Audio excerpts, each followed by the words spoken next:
తల్లిపాల వల్ల కలిగే ప్రయోజనాల గురించి world alliance for breast feeding action WHO UNICEF సహకారంతో ఏటా ఆగస్టు 1 నుంచి 7 మధ్య అవగాహన కార్యక్రమాలు నిర్వహిస్తూ ఉంటుంది. బ్రెస్ట్ మిల్క్ ను ఎందుకంత ప్రమోట్ చేస్తున్నారంటే అది తల్లి శిశువులకు ఇద్దరికీ మేలు చేస్తుంది కాబట్టి. మరి ఆ బెనిఫిట్స్ ఏంటో ఇప్పుడు చూద్దాం. శిశువు ఆరోగ్యానికి తల్లిపాలు ఎంతో మంచివి. బ్రెస్ట్ మిల్క్ లో రోగ నిరోధక శక్తి ఉంటుంది. శిశువు ఆ పాలను తాగినప్పుడు అప్పటికే కాదు దీర్ఘకాలికంగానూ అవసరమయ్యే ఇమ్యూనిటీ వస్తుంది. తల్లిపాలతో శిశువుల్లో sudden infant death syndrome risk తగ్గుతుంది. తల్లి కడుపు నుంచి బయటకు వచ్చిన శిశువుకు కొత్త ప్రపంచానికి అలవాటు పడడం కష్టం. బ్రెస్ట్ ఫీడింగ్ ఇవ్వడం ద్వారా తల్లి గుండె చప్పుడు, స్పర్శ శిశువుకు ఉపశమనంగా ఉంటుంది. కొత్త ప్రపంచానికి అలవాటు పడడం సులువవుతుంది. తల్లిపాలలో ఉండే డోకోసహాక్సినోయిక్ యాసిడ్ అనే ఫ్యాటీ యాసిడ్ శిశువు బ్రెయిన్ డెవలప్మెంట్ కు సహాయపడుతుంది. బ్రెస్ట్ ఫీడింగ్ వల్ల శిశువులో మిడిల్ ఇయర్ ఇన్ఫెక్షన్స్ అయ్యే రిస్క్ తగ్గుతుంది.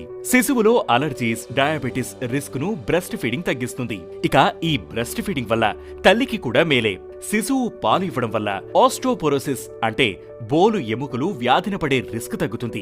అండాశయ క్యాన్సర్ రిస్క్ తగ్గుతుంది. ఎక్కువ ఆక్సిటోసిన్ ఉత్పత్తి అయ్యి గర్భసంచి ప్రెగ్నెన్సీకి ముందున్న సైజులోకి తగ్గేందుకు సహాయపడుతుంది. క్యాలరీలు కూడా బర్న్ అవుతాయి. అంతేకాదు సాధారణంగా ప్రెగ్నెన్సీ తర్వాత తల్లుల్లో డిప్రెషన్ కు గురయ్యే అవకాశం ఉంటుంది. శిశువుకు పాలివ్వడం ద్వారా ఈ రిస్క్ తగ్గుతుంది. అయితే తల్లిపాలను నేరుగానే ఇవ్వాలని, శిశువుకు 4 లేదా 6 వారాలు నిండే వరకు బాటిల్స్, పంప్స్ మొదలైనవి వాడొద్దని వైద్యులు సూచిస్తున్నారు. శిశువు తల్లిపాలు తాగడంపై బాలింతల్లో సందేహాలు ఉంటే లాక్టేషన్ కన్సల్టెంట్ ను సంప్రదించాలని వైద్యులు సూచిస్తున్నారు.